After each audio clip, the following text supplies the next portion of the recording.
Good morning everyone. हम lesson कर रहे हैं किंग्स, फार्मर एंड टाउन। इसमें मैं आपको डिवाइन किंग यानी कि दैविक राजा के बारे में बता चुकी हूँ। अभी हम यहाँ से स्टार्ट करते हैं। थोड़ा सा मैंने पढ़ा था लेकिन दोबारा मैं आपसे स्टार्ट करती हूँ। By the 4th century there is evidence of larger states including the Gupta empire. पहले हमने 2 एम्पायर के बारे में पढ़ा इसी पैसेज में। एक कुषाण थे और शक थे, सातवाहन थे। तो इस तरह से कई डायनेस्टी आई। अब जो डायनेस्टी आ रही है वो गुप्त साम्राज्य है कि 4वीं शताब्दी में गुप्त साम्राज्य सहित कई बड़े साम्राज्यों के साक्ष्य मिलते हैं। Many of these depended on Samant man who maintained themselves through local resources including control over land।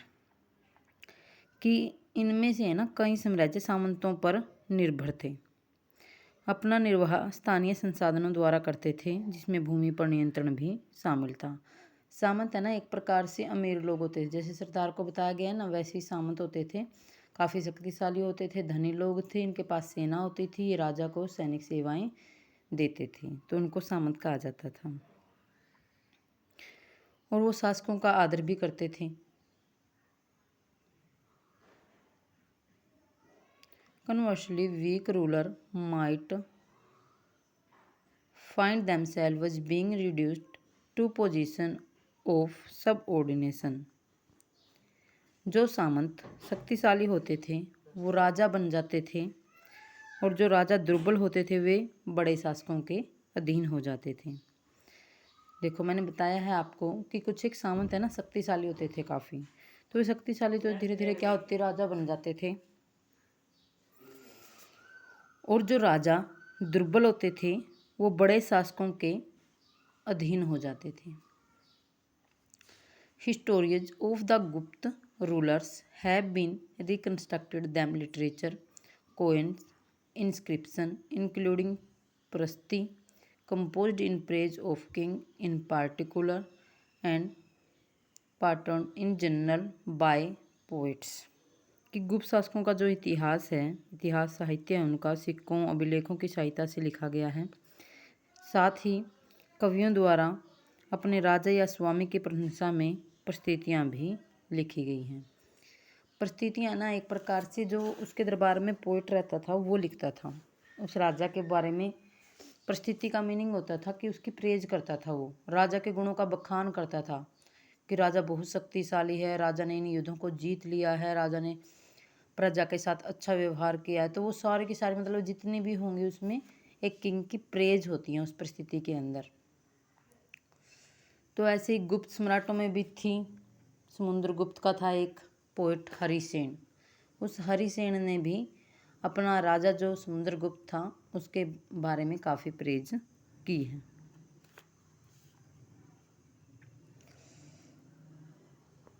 Those who composed and read them often treasured them as works of poetry rather than as accounts that were related to the Prayag प्रस्तुति।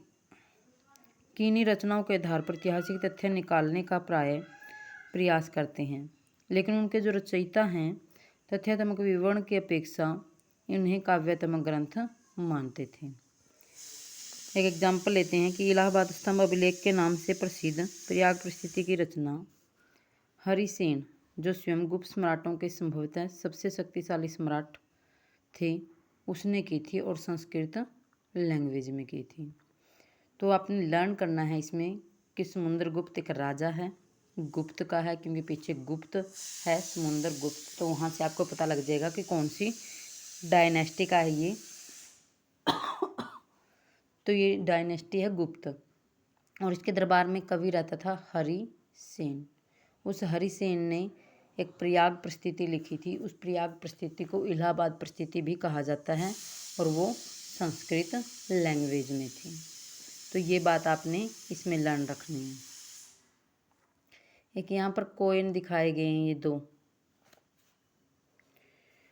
यानी कि एक एक Kushan coin, ओजर king Kanishka, reverse a deity. यानी कि एक तरफ तो इसमें कुषाणों ने चलाए हुए सिक्के हैं, ये देखो, एक तरफ तो इसमें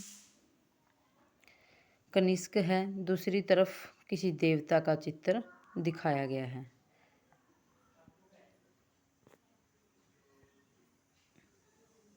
इन प्रेज ऑफ समुद्रगुप्ता, कि समुद्रगुप्त की प्रसिद्धि, ये जो दिखा रखे है यहाँ पर पिक्चर, ये समुद्रगुप्त की पिक्चर को दिखाया गया है, इन्होंने जो दर्शाया है। इन प्रेज ऑफ समुद्रगुप्ता, कि समुद्रगुप्ता की प्रेज किस में की गई थी? प्रयाग परिस्थिति में। प्रयाग परिस्थिति को क्या कहा जाता था? इलाहाबाद परिस्थिति। इलाहाबाद परिस्थिति, इलाहाबाद परिस्थिति ये किसने लिखी थी? हरिसेन ने लिखी थी। This is an excerpt from the Prayag Prasthiti.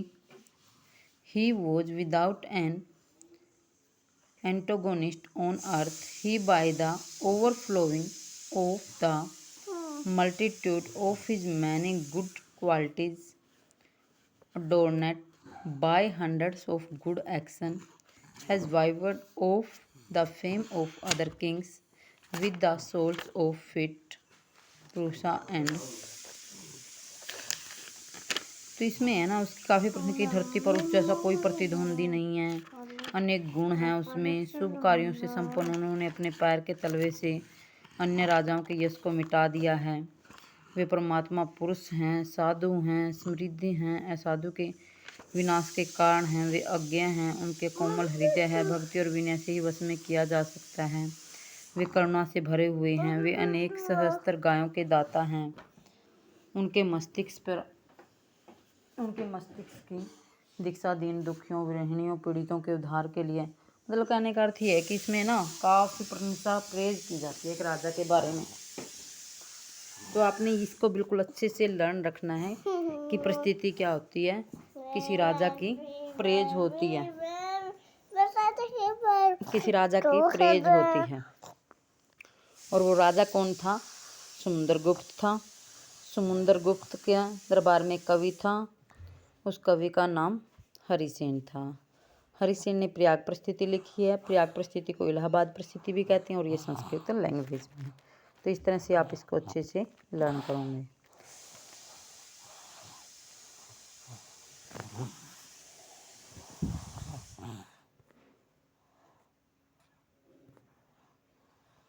Next देखिए,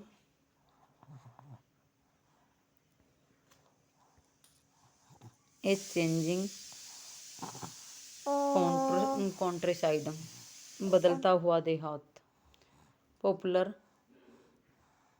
perception of Kings. What did subject, subject यहाँ पर प्रजा के लिए यूज हुआ है। मैंने पहले बताया था कि प्रजा के लिए जो वर्ड यूज होगा वो सब्जेक्ट होगा। यहाँ पर सब्जेक्ट को आप विषय के रूप में ना लें।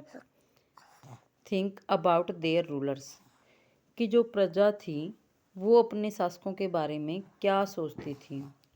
Obviously inscription do not provide all the answer, कि जो हमें अभिलेख मिले हैं उन अभिलेखों में इनका आंसर हमें नहीं मिला। इन फैक्ट वास्तव में ऑर्डिनरी पीपल, जो सामान्य जनता थी, rarely left accounts of their thoughts and experience, कि उनके है ना जो थॉट्स थे, जो विचार थे और उनके एक्सपीरियंस थे, उसके बारे में बहुत कम जानकारी हमें मिली है। Nevertheless historians have tried to solve this problem by examining stories contained in anthologies such as the जातक and the पंचतंत्र, कि जो इतिहासकार हैं उन्होंने जातक एक बौद्ध ग्रंथ है जिसकी संख्या 549 है। तो ये पाली भाषा में लिखा गया है जातक, तो बौद्ध धर्म से संबंधित है। और एक पंचतंत्र है। पंचतंत्र एक बुक है, तो कहते हैं कि इसमें थोड़ी बहुत ये जानकारी मिल जाती है कि आम जनता क्या सोचती थी। Many of these stories probably और originated as popular oral tales that were later committed to writing. The जातक were written in Pali। देखो मैंने पहले ही बता दी आपको ये बात। तो अब क्या है ये कि जातक है जो वो पाली में रिटन थी। Around the middle of the first millennium, one story known as the Hindu Jatak described the plight of the subject of a wicked king. These included elderly women and men, cultivators, herders यानी कि जो जुताई करने वाले थे, महिलाएं थी, पुरुष थे, पशुपालक थे, village boys and even animals, कि उन सब के बारे में एक ये स्टोरी है. When the king went to district to find out what his subject thought about him, कि वो भी ये सोचते थे कि ये प्रजा हमारे बारे में क्या सोचती है.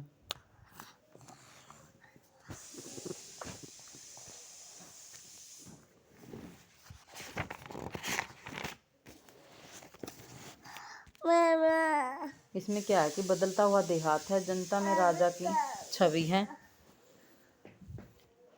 To escape from the situation people abandoned their village and went to live in the forest, कि पीपल को छोड़ दिया जाता था और went to live in the forest, और वो जंगल में रहने लगता था. एज द स्टोरी इंडिकेट, ये स्टोरी क्या इंडिकेट करती है? The relationship between a king and his subject, राजा और उसकी प्रजा के बारे में, यानी कि इन दोनों के बीच में क्या रिलेशन है, वो चीज़ इंडिकेट करती है. Specially the rural population could often the strained king frequently tried to fill their coffers by the demanding high tax and peasant क्या होते हैं? किसान होते हैं. particularly found such demand oppressive. Escaping into the forest remained an option to reflected in the Jatak story. Meanwhile, other strategies aimed at increasing production to meet growing demand for taxes also come to adopted. देखो, यानी कि एक बदलता हुआ देहात इस passage में हम बताया गया है, और जनता में राजा की क्या छवि होती थी, जनता राजा के बारे में क्या सोचती थी, वो सारी बातें इस पैसेज में हम पढ़ रहे हैं. तो राजाओं के बारे में प्रजा क्या सोचती है, अभिलेखों से हमें इसके जवाब नहीं मिलते. साधारण जो जनता थी वो राजाओं के बारे में अपने विचारों और अनुभव के विवरण को बहुत ही कम छोड़े गए हैं उनके द्वारा. फिर भी बहुत सारे इतिहासकारों ने प्रयास किया इसके लिए, जैसे जातक और पंचतंत्र जैसे ग्रंथों में वर्णित कथाओं के आधार पर इतिहासकारों ने समीक्षा की है. इन जातक और पंचतंत्र में अनेक कथाएं हैं, मौखिक किस्से और कहानियां हैं जिन्हें बाद में कंपोज किया गया था. जातक कथाएं पहली शताब्दी में लिखी गई थी और ये पाली भाषा में थी. गंधतिंतु जातक नामक एक कहानी में बताया गया है, यानी कि जो जातक है, पंचतंत्र, ये कहानियों से भरी हुई बुक होती हैं, और इन्हीं बुक में हमें ये पता लगा, थोड़ा बहुत हिस्टोरियन ने पता लगाया है कि जो जनता थी वो राजा के बारे में क्या सोचती थी, उसकी छवि उनके मन में राजा के प्रति क्या थी, तो वो चीज़ें इसमें हैं. तो गंधतिंतु जातक नामक एक कहानी है कि एक कुटिल राजा की प्रजा किस प्रकार से दुखी रहती है. इन लोगों में वृद्ध महिलाएं शामिल थीं, पुरुष शामिल थे, किसान थे, पशुपालक, ग्रामीण बालक और यहाँ तक कि जानवर भी शामिल हैं. जब राजा अपनी पहचान बदलकर प्रजा के बीच में यह पता लगाने जाता है कि लोग उसके बारे में क्या सोचते हैं, तो एक एक कर सबने अपने दुखों के लिए राजा को भला बुरा कहा. उनकी शिकायत थी कि रात में डकैत उन पर हमला करते हैं, तो दिन में कर इकट्ठा करने वाले अधिकारी. ऐसी परिस्थिति से बचने के लिए लोग अपने अपने गांव छोड़कर जंगल में बस गए हैं. तो यानी कि एक गंधतिंतु नामक जातक नामक कथा है, उसमें एक कुटिल राजा है जो प्रजा के सोचना चाहता है कि किस प्रकार से दुखी है. तो इसमें सारे प्रकार के व्यक्ति शामिल थे. तो राजा अपना वेश बदल लेता है और प्रजा के बीच में जाता है ताकि जनता उसे पहचाने ना, और वो जनता से उनके मन के बारे में जान सके कि वो किस तरह का फील यहाँ रहकर कर रहे हैं, दुखी हैं, सुखी हैं। तो प्रजा कहती है कि हम बहुत दुखी हैं, रात में तो हमें डकैत यानी कि डाकू वगैरह तंग करते हैं, लूटने के लिए आते हैं, और दिन में जो ये कर वसूल करने वाले, कर यानी कि टैक्स लेने वाले, देखो भूमि के ऊपर है टैक्स लगता है तो उसको बोलते हैं। तो वो हमें तो इस प्रकार से कह रहे हैं कि हम तो है ना गाँव को छोड़ छोड़ के जंगलों में जा रहे हैं ताकि हमें किसी प्रकार का कोई कर न देना पड़े। तो इन कथा से हमें पता लगता है कि राजा और प्रजा, विशेषकर ग्रामीण प्रजा के बीच संबंध तनावपूर्ण रहते थे, क्योंकि शासक अपने राजकोष को भरने के लिए बड़े बड़े कर की मांग करते थे, जिससे किसान आमतौर पर दुखी रहते थे।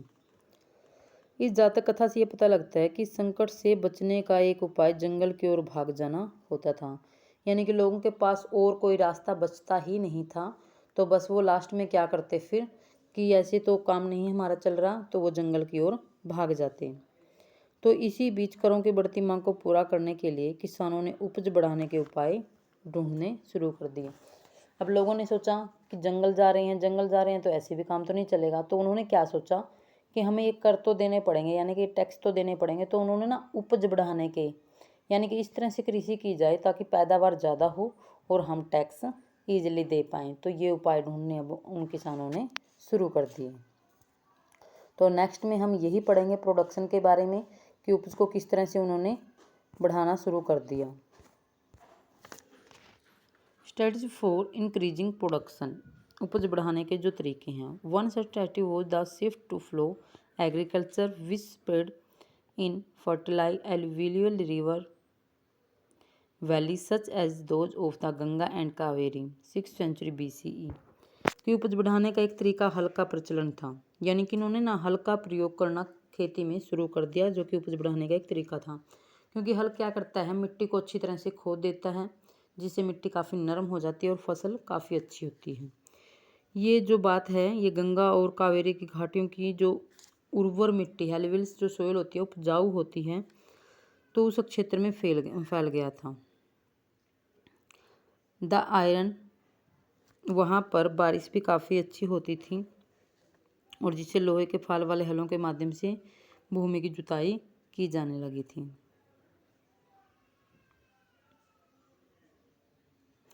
Moreover, in some parts of Ganga Valley, production of paddy was dramatically increased by the introduction of transplantation, although this meant back-breaking work for the producer। इसके अलावा जो गंगा की घाटी में धान की रुपाई की वजह से उपज में भारी वृद्धि होने लगी। हालांकि इसके लिए किसानों को बैक ब्रेकिंग होता है कि काफ़ी मेहनत तो ज़रूर करनी पड़ती थी, कमर तोड़ मेहनत। लेकिन अब क्या है, इससे जैसे वो लोहे के हल का यूज करने लगे, उस भूमि में मिट्टी उपजाऊ थी ही उनकी, तो उससे बहुत ज़्यादा फसल बढ़ने लगी। ये गंगा और कावेरी घाटियों के आसपास की जो ज़मीन है उसकी बात है। लेकिन किसानों को सिर्फ मेहनत करनी पड़ती थी बहुत ज़्यादा। While the iron plough led to growth in agriculture productivity, its use was restricted to certain parts of subcontinent cultivator in areas which were semi-arid।